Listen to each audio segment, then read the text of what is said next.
সকালবেলা নিতাইদা বাড়ি থেকে বের হয়ে কাজের সন্ধানে চলে যাচ্ছে এবং রাস্তা এপার থেকে ওপারে যাওয়ার সময় হঠাৎ করে এক গাড়ি এসে তাকে অ্যাক্সিডেন্ট করে দিল। অ্যাম্বুলেন্স ডাকো, অ্যাম্বুলেন্স ডাকো, ধরো ধরো ধরো। আহারে, বাড়িতে বউটা আর ছোট ছেলেটা অসহায় হয়ে গেল। বিধাতার এ কেমন খেলা! আমার কি সর্বনাশ হলো রে! আমি কতবার বলেছি রাস্তাঘাট দেখে শুনে পার হয়েও শুনলো না আমার কথা। বৌদি, এখানে বেশি কান্নাকাটি করার দরকার নেই। তুমি যদি ভেঙে পড়ো তাহলে রুমুর কি হবে বলো তো দেখি। এখন আমি কি করব দাদা? ছোট্ট ছেলেকে নিয়ে কোথায় যাব? কার কাছে হাত পাতবো? আমি বলি কি বৌদি, আগে নিতাইদাকে একটু সুস্থ করে নিয়ে বাড়িতে নিয়ে গিয়ে তারপর বাবা যাবে নে। তুমি বেশি চিন্তা করো না, আমরা তো আছি নাকি। ঘরে চাল ডাল কিচ্ছু নেই, কতন পরে ছেলেটাই যে খাইতে চাইবে, তার মুখে কিভাবে তুলে দিব সেই সামর্থ্য যে নেই আমার দাদা। বৌদি, তুমি কান্নাকাটি করো না, এখানে বসো। দুপুর জন্য কিছু খাবার আর দাদার জন্য একটু ওষুধ নিয়ে আসি। মা, ও মা, বাবার কি হয়েছে গো? বাবা কথা বলে না কেন? তোমার বাবা একটু অসুস্থ, 2-1 দিনের ভিতরে সুস্থ হয়ে যাবে বাবা। বাবা আমার সাথে কথা বলবে তো? হ্যাঁ রে বাবা, সুস্থ হলেই কথা বলতে পারবে।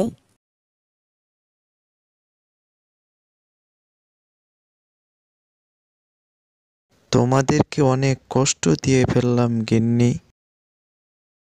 ওগো, অমন করে বলো না। আমি কতবার তোমাকে বলেছি রাস্তাঘাটে চলার সময় চোখ কান খোলা রেখে চলবে। আমার কথা শুনলে কি আর এই দিন দেখা লাগতো আজ? কি করব গিন্নি, পিছন থেকে গাড়িটা চলে আসলো, আমার তো আর করার কিছু ছিল না। বাবা, তোমাকে যে গাড়িওয়ালা মেরে দিয়েছে, আমি সেই গাড়িওয়ালাকে পুলিশে ধরিয়ে দিব বাবা। গাড়িওয়ালার কি দোষ? হয়তো আমার নসিবে আছে, কিন্তু তুমি মন দিয়ে লেখাপড়া করো বাবা। ঘরে তো চাল ডাল কিচ্ছু নেই, এখন এই ছেলেটাকে নিয়ে আমি কি করব? আমার মাথায় তো কিচ্ছু ধরছে না। তারপর দাদা, এখন তোমার কি অবস্থা? আমার একটু ভালো রে ভাই, একটু ভালো লাগছে।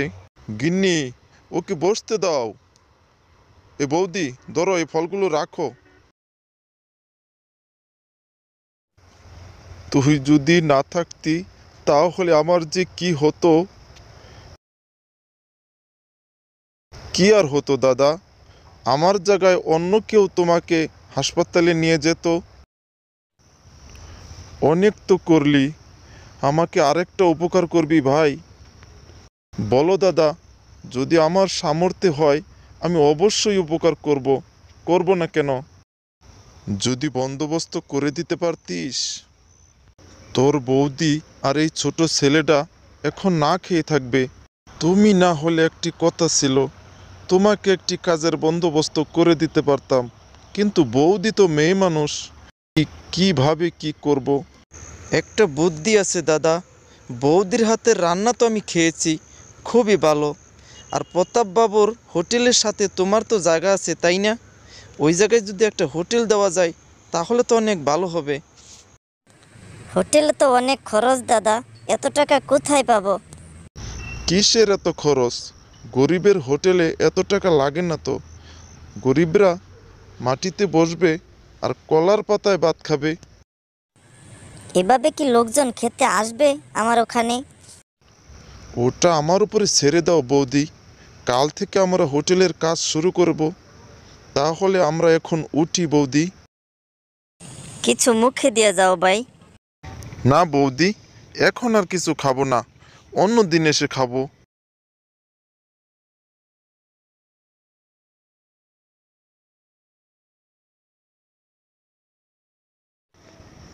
কি, আমার হোটেলের সামনে আবার হোটেল খুলেছে কে? বুঝেছি, নিতাইদা অ্যাক্সিডেন্ট করে ঘরে পড়ে আছে আর ওর বউ এসে আমার সাথে পাল্টি দিয়ে হোটেল খুলেছে, তাই না?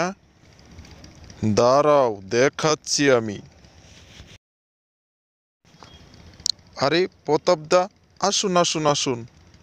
বৌদি, ইনি হলেন প্রতাপদা, ওই বড় হোটেলের মালিক। বেশ বেশ, একা একা ব্যবসা করতে আর ভালো লাগতো না, এখন ভালোই হয়েছে, একজন প্রতিবেশী তো হলো। আশীর্বাদ করবেন দাদা, যেন আপনার মতো বড় হতে পারি। আশীর্বাদ তো করবই, কিন্তু তোমার হোটেলে তো চেয়ার টেবিল নেই, তাহলে তুমি এই কিভাবে মানুষকে খেতে দিবে? ওটা একদিন হয়ে যাবে দাদা, এই মাত্র তো শুরু করলাম, দেখা যাক, আস্তে আস্তে করবো নে। সবাই কি আর ওই মাটিতে বসে খাবার খাবে? খাবে দাদা, আর এখন তো চেয়ার টেবিল বসানোর মতন পরিবেশ নেই, সবই তো জানেন দাদা।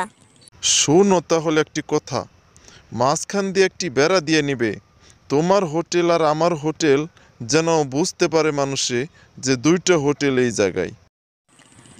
ঠিক আছে দাদা, আপনি কোনো চিন্তা করেন না, আমার জন্য আপনার কোনো ক্ষতি হবে না। কি ব্যাপার, প্রতাপবাবু কি বলে বৌমা? কি আর বলবে, মাঝখান দিয়ে একটি বেড়া দিয়ে নিতে বললো। প্রতাপবাবু পাকা দানের বাউই, একটু সাবধানে থাকতে হবে বৌমা। ও নিয়ে চিন্তা করো না কাকা, আমরা তো আছি সবাই নাকি? হ্যাঁ হ্যাঁ বৌমা, আমরা থাকতে তোমার কোনো ক্ষতি হতে দিব না বৌমা।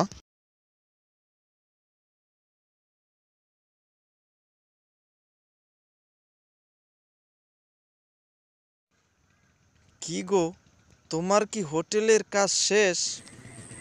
হ্যাঁ গো, আপাতত সব কাজ শেষ, কাল থেকে রান্না শুরু করব, দেখা যাক কি হয়। রামু কাকা খুব ভালো মানুষ, তুমি কোনো চিন্তা করো না, দেখবে সবই ঠিক হয়ে যাবে।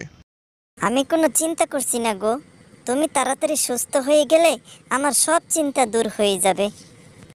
তুমি দিনরাত যেভাবে আমাকে সেবা করে যাচ্ছ, দেখবে আমি 2-4 দিনের ভিতরেই সুস্থ হয়ে যাব। মা, আর খাবো না আমি। আরেকটু বাবা, আরেকটু খাও না, আরেকটু খাও। ঠিক আছে, তাহলে এখন চুপচাপ বাবার পাশে গিয়ে শুয়ে পড়ো।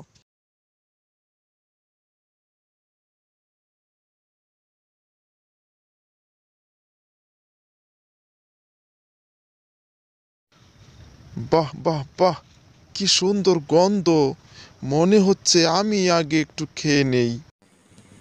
তো একটু খেয়ে দেখোই না কাকা। আরে না না না, আগে খরিদ্দার খাবে, তারপর দেখব। আর তাছাড়া আমি বাড়ি থেকে তো মাত্র খেয়ে আসলাম। এই গরিবের হোটেলে মানুষ খেতে আসবে কি কাকা? চিন্তা করিস না মা, একটা না একটা কিছু হবেই তো। এই নতুন হোটেল মনে হচ্ছে, চল চল চল, সবাই আজকে ওখানে গিয়ে দেখি। আহা হা, কি গ্রান, তা কি আছে গো তোমার হোটেলে? দাদা, আমাদের এখানে সব কিছুই আছে, বসুন আগে বসুন। তা কোথায় বসতে হবে শুনি? আপাতত নিচেই বসতে হবে দাদা। এ তোরা বস দেখি, সকলেই বস, এখানেই বসে পড়।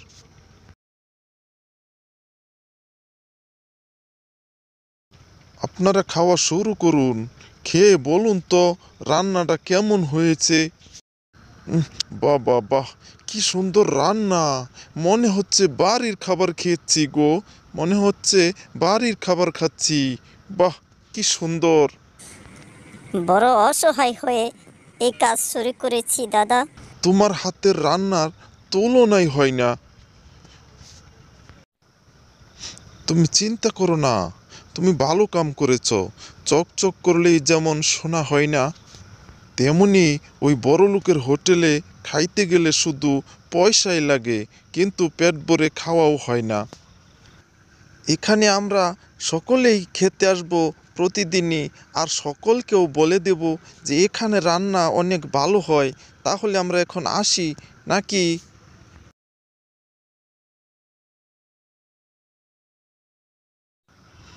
তা বৌদি, কেমন চলছে ব্যবসা?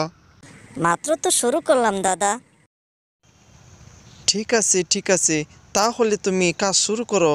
আমি একটু ওই গঞ্জ থেকে ঘুরে আসি নাকি বৌদি?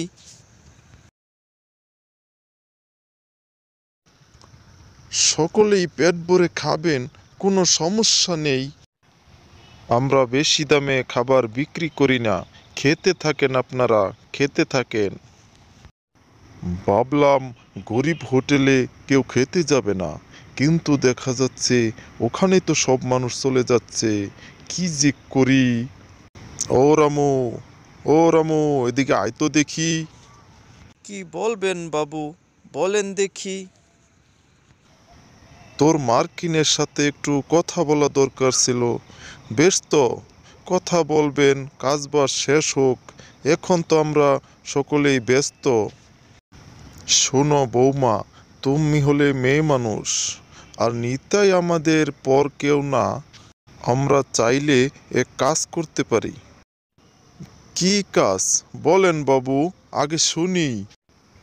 তুমি চুপ থাকো, আমি বৌমার সাথে কথা বলছি।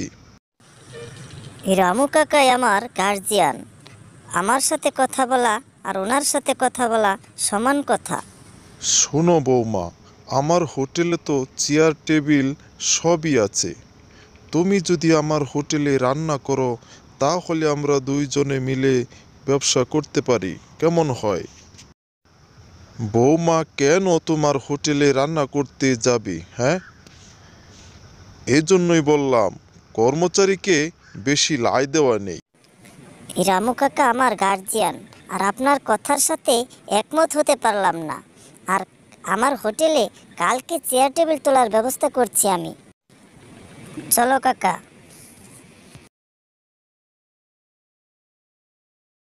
এই আমার কথা হলো তো বৌমা, এবার দেখো হোটেল কেমন চলে। আর এখন তো নিতাই বাবাও সুস্থ হয়ে গেছে। তুমি আর নিতাই দাদা একসাথে না থাকলে আমার এত কিছু করা সম্ভব হতো না কাকা। কই গো গিন্নি, দেখো তো হোটেলের নামটা ঠিক আছে না লাগানো? হ্যাঁ, সব কিছুই তো ঠিকঠাক আছে। বেশ বেশ, তাহলে তো সবই হয়েই গেল। এই বিনয় দা আর রামু কাকা না থাকলে যে কি হতো। না না না, এটা তো আমাদের কর্তব্য নাকি?